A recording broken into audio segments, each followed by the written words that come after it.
Shalom, selamat pagi Bapak Ibu, saudara-saudari yang terkasih. Kita akan mendengarkan firman Tuhan. Tapi sebelum kita mendengarkan firman Tuhan, kita bersaat teduh sejenak.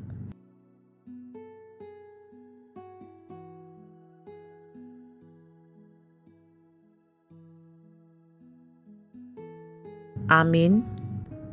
Firman Tuhan untuk kita hari ini tertulis dalam kitab Mazmur pasal 77 ayat 3. Pada hari kesusahanku aku mencari Tuhan, malam-malam tanganku terulur dan tidak menjadi lesu, jiwaku enggan dihiburkan. Dalam bahasa Batak dikatakan, hulului do Tuhani di ari hagu gotaki, saya tol-tol do tangaku bornginai, jala dang marpasohotan, sai di pajua-jua rohaku do apulon. Demikian firman Tuhan. Mencari Tuhan. Bapak Ibu saudara-saudari yang terkasih, pemazmur atau Asaf adalah seorang yang sangat menjaga kesucian dan kesalehan hidup di hadapan Tuhan. Namun ia tidak dapat memungkiri bahwa dalam kehidupan sehari-hari yang ia jalani tidak lepas dari yang namanya kesusahan dan penderitaan. Tapi ketika ia mengalami kesusahan, kepada siapakah ia datang? Atau siapakah yang dia cari? Dalam nats renungan ini dikatakan, dia mencari Tuhan dan malam-malam tangannya terulur dan tidak menjadi lesu. Dalam Alkitab Bahasa Indonesia Sehari-hari, ayat 3 ini dikatakan, di waktu kesesakan aku berdoa kepada Tuhan, sepanjang malam ku angkat tanganku kepadanya tanpa jemu, tetapi hatiku tak mau dihibur. Bapak Ibu saudara-saudari yang terkasih, inilah yang luar biasa dari seorang Asaf atau pemazmur, bahwa tangannya diangkat kepada Tuhan waktu malam dengan tidak jemu-jemu. Hal ini menunjukkan ketekunan pemazmur dalam berdoa, bahkan ketika jawaban belum datang. Asaf tidak menyerah. Kita juga belajar untuk tidak menyerah dalam berseru kepada Tuhan sekalipun dalam kegelapan. Dan Asaf juga sangat jujur di hadapan Tuhan. Artinya dia tidak berpura-pura kuat atau bahagia. Kita juga belajar jujur kepada Tuhan tentang rasa sakit, ketakutan, atau kebingungan kita karena Dia adalah Bapa yang penuh kasih. Bapak Ibu saudara-saudari yang terkasih, pergumulan dan kesusahan dalam kehidupan adalah sesuatu yang tidak bisa dihindari. Semua orang mengalaminya. Namun sikap kita pada waktu mengalaminya itu yang membuat hasil akhir dari penyelesaiannya berbeda.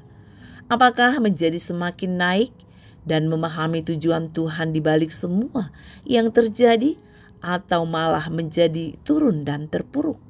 Marilah kita belajar dari pemazmur ketika kita mengalami kesusahan. Langkah pertama yang perlu diambil adalah mencari Tuhan.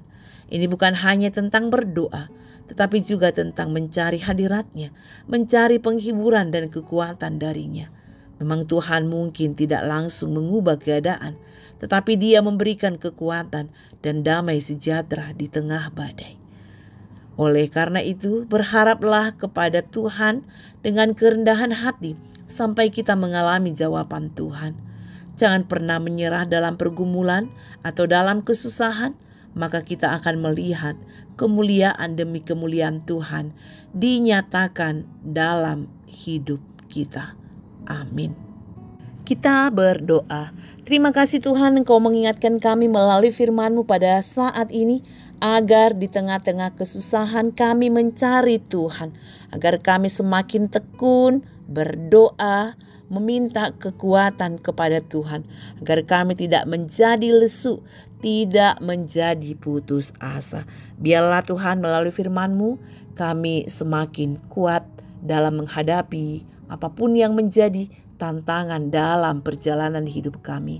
Senang maupun susah, kami tetap datang kepada Tuhan, bersyukur buat semua yang kami terima. Inilah kami Tuhan jemaat-Mu, Engkau berkati kami dengan kuat kuasa daripada-Mu, sehingga kami semakin dikuatkan dalam menjalani kehidupan kami. Berkati anak-anak-Mu Tuhan yang duduk di bangku sekolah, Kau berikan hikmat kepintaran. Yang mencari pekerjaan, Kau berikan pekerjaan. Yang mencari jodoh, Kau berikan jodoh yang seiman, yang setia, yang takut akan Tuhan. Demikian juga jemaat Tuhan yang sakit Engkau sembuhkan, yang berduka Tuhan hiburkan. Ampuni dosa dan salah yang kami lakukan, agar kami layak di hadapan-Mu.